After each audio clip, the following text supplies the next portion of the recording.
Hi friends, welcome to Vadivu's kitchen. Today நம்ம சேனல்ல பார்க்க போறது மீல் மேக்கர் கீமா இல்ல சோயா சங்க் அப்படி சொல்லுவாங்க. இந்த மீல் மேக்கர் கீமா இது ஒரு பெஸ்ட் சைட் டிஷ்.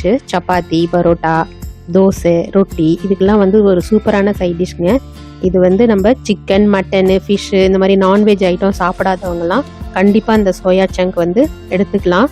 என்ன பெனிஃபிட்னா நம்ம நான்வெஜ் இருக்கிற அத்தனை பெனிஃபிட்டும் இந்த சோயா சங்க்ல இருக்கு. So best dish for vegetarian people. So ஒரு நாளைக்கு ஒரு 25 to 30 கிராம் நம்ம சோயா சங்க் எடுத்துக்கிட்டோன்னா நல்ல ஹெல்த் பெனிஃபிட் உண்டு இந்த சோயா சங்க்ல. And also maintain the body weight maintain பண்ணுறதுக்கும் பேட் கொலஸ்ட்ராலை ரெடியூஸ் பண்ணுறதுக்கும் இது ரொம்பவே ஹெல்ப் பண்ணுதுங்க. இந்த மாதிரி ஒரு ஹெல்த் பெனிஃபிட் நிறைஞ்ச இந்த சோயா சங்க் வச்சு நம்ம ஒரு கீமா எப்படி செய்யலாம் அப்படின்றத பார்க்கலாம். சப்பாத்தியோடு சாப்பிடும்போது ரொம்ப சூப்பராக இருக்கும். வாங்க இந்த டிஷ்ஷு எப்படி ரெடி பண்ணலான்னு பார்க்கலாம். இப்போ நம்ம தேவையான மீல் மேக்கர் எடுத்துக்கோங்க. அது தண்ணியில் போட்டு நான் வாஷ் பண்ணிக்கிறேன். ஃபஸ்ட்டு வேறு ஒரு கப்பில் நான் மாற்றி வச்சுக்கிறேன். நெக்ஸ்ட் நம்ம வேக வைக்கிறதுக்கு ஒரு மீடியம் சைஸ் தக்காளி, கொஞ்சம் இஞ்சி, கொஞ்சம் பூண்டு, ஒரு 3 நம்பர் வரமிளகாய் இதெல்லாம் சேர்த்து நம்ம ஒரு கடாயில் தண்ணி வச்சு ஹீட் ஆனதும் நம்ம இது கூட சேர்த்து வேக வைக்கலாம். வாஷ் பண்ணி வச்சுருக்கிற மீல் மேக்கரையும் சேர்த்து நம்ம வேக வச்சு எடுத்து நம்ம அரைக்க போகிறோம். ஃபஸ்ட்டு வேக வச்சுக்கலாம் மூடி போட்டு. இது சீக்கிரம் வெந்துருங்க. ஏன்னா மீல் மேக்கர் ரொம்ப சாஃப்டாக இருக்கும். ஒரு 5 மினிட்ஸ் தான் ஆகும். ஒரு 5 மினிட்ஸ் ஆனதும் நீங்கள் செக் பண்ணி பாருங்கள் வெந்திருக்கும். வெந்ததும் நம்ம வேறு ஒரு பிளேட்டில் மாற்றிக்கலாம். தண்ணி வடிகட்டி வேறு ஒரு பிளேட்டில் எடுத்து வச்சுக்கலாம். அந்த தண்ணியை நீங்கள் கொட்டிட வேண்டாம். நம்ம கிரேவி செய்கிறப்ப நம்ம யூஸ் பண்ணிக்கலாம். கீமா செய்கிறப்ப நம்ம யூஸ் பண்ணிக்கலாம். நான் வேறு ஒரு பிளேட்டில் மாற்றிக்கிறேன். நல்லா ஆறட்டும். ஆறினோடனே நம்ம அந்த தக்காளி மேல் தோல் இருக்குது பார்த்தீங்களா, அதை நம்ம ரிமூவ் பண்ணிடலாம். இல்லைன்னா நம்ம அந்த கீமாவில் போடும்போது கொஞ்சம் திரியாக அங்கங்கே இருக்கும். அதனால் நான் தக்காளியோட மேல் தோலை நான் ரிமூவ் பண்ணிட்டேன். நம்ம இப்போ வேறு ஒரு மிக்ஸி ஜாருக்கு நம்ம மாற்றிக்கலாம். கொஞ்சம் கொரப்பாக அரைச்சிக்கலாம். இன்னும் நைஸாக அரைக்க வேண்டாம். கொஞ்சம் திரியாக இருக்கிற மாதிரி நம்ம அரைச்சி வச்சுக்கலாம். இப்போ நம்ம கீமா செய்யறதுக்கு நம்ம ஒரு பேனில் தேவையான அளவு எண்ணெய் விட்டுக்கலாம்.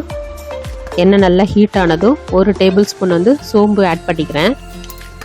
அது கூட கருவேப்பிலை கொத்து போட்டுக்கிறேன். நெக்ஸ்ட்டு நான் 2 மீடியம் சைஸ் பெரிய வெங்காயம் நான் கட் பண்ணி வச்சுருக்கேன். அது கூட கருவேப்பிலை கொத்து போட்டுக்கிறேன்.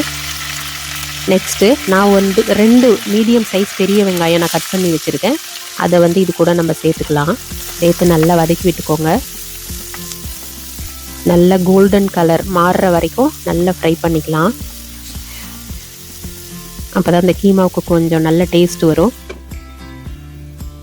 நல்லா ஃப்ரை ஆனதுக்கப்புறம் நம்ம அரைச்சி வச்சுருக்கோம் பார்த்தீங்களா மீல் மேக்கர் பேஸ்ட், அதை நம்ம இதில் கூட ஆட் பண்ணிக்கலாம். ஆட் பண்ணிவிட்டு நல்லா மிக்ஸ் பண்ணி விட்டுக்கோங்க. அதுக்கப்புறம் நம்ம ஒரு 1/2 டேபிள் ஸ்பூன் மஞ்சள் தூள் ஆட் பண்ணுறேன். 2 டேபிள் ஸ்பூன் மிளகாய் தூள் ஆட் பண்ணுறேன். 1 டேபிள் ஸ்பூன் கறி மசாலா, ஒரு 1/2 டேபிள் ஸ்பூன் கரம் மசாலா. இந்த மசாலா பொடிலாம் நல்லா ஆட் பண்ணி மிக்ஸ் பண்ணி விட்டுக்கோங்க. அதுக்கப்புறம் நம்ம மீல் மேக்கர் வேக வச்சுருந்தோம் பார்த்தீங்களா, அந்த தண்ணி வேஸ்ட் பண்ணக்கூடாது, நான் எடுத்து வச்சுருக்கேன். அதை இது கூட நம்ம சேர்த்துக்கலாம். தேவையான அளவு உப்பும் போட்டு நல்லா மிக்ஸ் பண்ணி விட்டுக்கலாம்.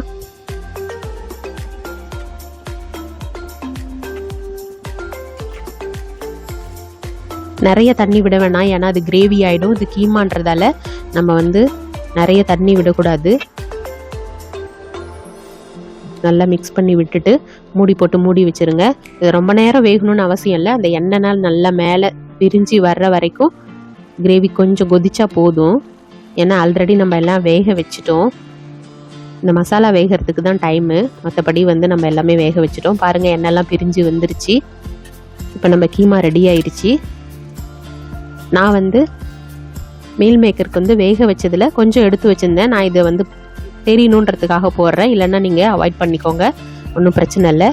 முடிஞ்சதும் நம்ம ஸ்டவ் ஆஃப் பண்ணிடலாம். மேலே நான் கொத்தமல்லி இலை போட்டு மிக்ஸ் பண்ணி விட்டுக்கிறேன். அவ்வளோதாங்க, நம்ம சூப்பரான மீல் மேக்கர் கீமா சூப்பராக ரெடி ஆயிடுச்சு. நான் வேறு ஒரு பிளேட்டில் மாற்றிக்கிறேன். அதுக்கு நான் சப்பாத்தி ரெடி பண்ணிட்டேன்.